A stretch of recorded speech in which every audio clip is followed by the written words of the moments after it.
Hey everybody, Vivian here with a video to share with you today that is all about Scraps of Darkness's August 2013 Rustic kit. And Rustic is definitely a great title because there are some beautiful papers in here that are just perfect in my opinion for more vintage style projects. I am definitely starting to get ready for autumn and Christmas and Thanksgiving cards, which I think are a big necessity, especially if you're a professed paper crafter. So I just wanted to share more of a tip video than a tutorial video on ways you can sort of speed up the process and be able to mass produce something that's pretty and still looks unique. So this is a sheet of paper from Authentique. We got several sheets of paper from Authentique in this kit, and this is my favorite one. It's really basic. It's just a beautiful, soft, muted light blue. And I sent it through my Sizzix Big Shot with one of my favorite embossing folders. This one is from the Paper Studio. And I've been doing a lot of dry embossing lately. I'm really having a good time with that. Hearing the crunch of the paper go through the die cut machine is always very exciting. And you very, very quickly add texture to your project, and it's dry. So, if you want to mass produce cards, it's kind of impractical to approach it with a grungy mindset if you are a grunge enthusiast. So we're going to go vintage, and I'm just using some vintage photo distress ink, more heavily over the very edges and then very lightly over the areas that are a little bit more in the center, and leaving the very central part white. Isn't that pretty? So we got some beautiful Authentique papers. We got beautiful farmhouse papers, which are very, very vintage in my opinion. And we also got some Kaisercraft papers and some really funky, like peeled paint types of patterns. A lot of these papers are really perfect for Thanksgiving cards. So I'm going to try to maximize the productivity of the cardstock and pattern papers that we got in this kit, and start rattling off some Thanksgiving cards, which all you paper crafters probably have started doing already, if not brainstorming already. So I'm just using another piece. I'm not really a big stripes person, but I love this gold pattern on the back. This is another piece from Authentique. And I'm just cutting out my card base. It's a basic A2 size. So this is going to give you a 5.5 inch by 4.25 inch card. I just scored down the middle. And the vintage photo distress ink is my go-to ink to create an aged vintage feeling in my paper crafted projects. So I'm just going to mat that in the center. I decided to use some of the sticker pieces that came in the base kit. These are also from Authentique, and I just love these little label pieces. I decided to use just sort of the frame,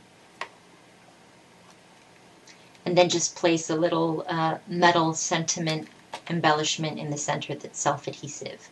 We got these beautiful Prima Junkyard Findings by Ingvild Bolm in the base, I think it was the base kit, and I'm just going to frame my sentiment with these beautiful metal pieces and thread some pretty ribbons through.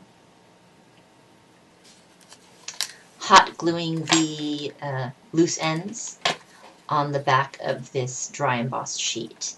And I guess the basic tip for me, from me to you today, is to find, for these holiday cards, definitely don't try to go intricate. Don't do any fussy cutting because you'll never get done, and this is speaking from experience. Dry embossing, very fast, easy to mass produce, creates great texture and interest. Also, paper punches come in really handy.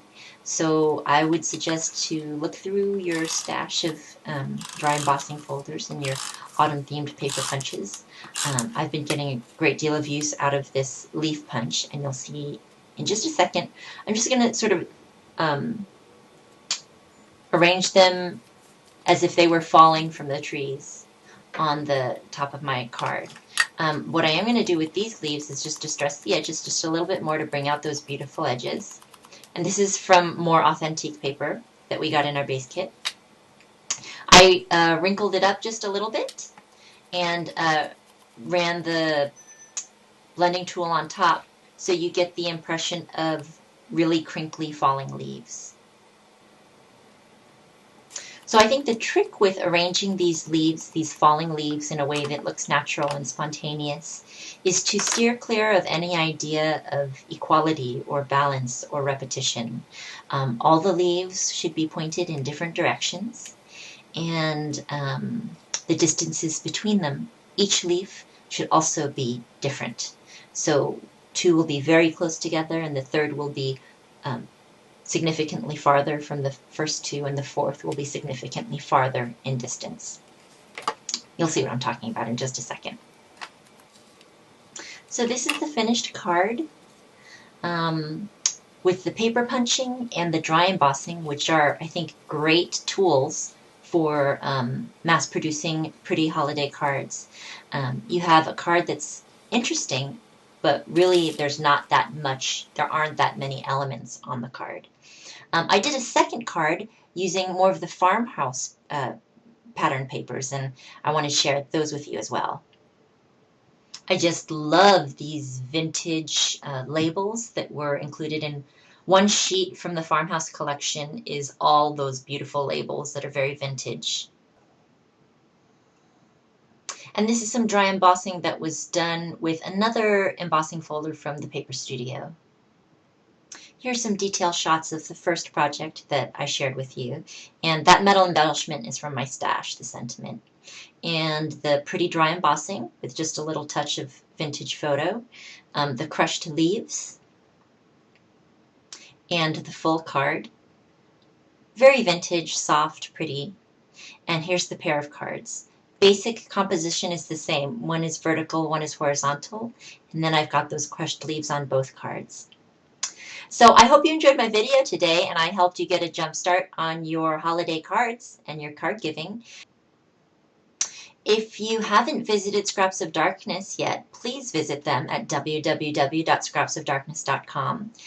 They're a great kit club, and I'm always really satisfied with all of the product that I receive each month. And they're really on top of all the new collections as well, and they mix the papers and all those yummy goodies really nicely together. And if you haven't gotten enough inspiration from me, please visit me at my site, www.contadinak.com. Thanks so much. Bye.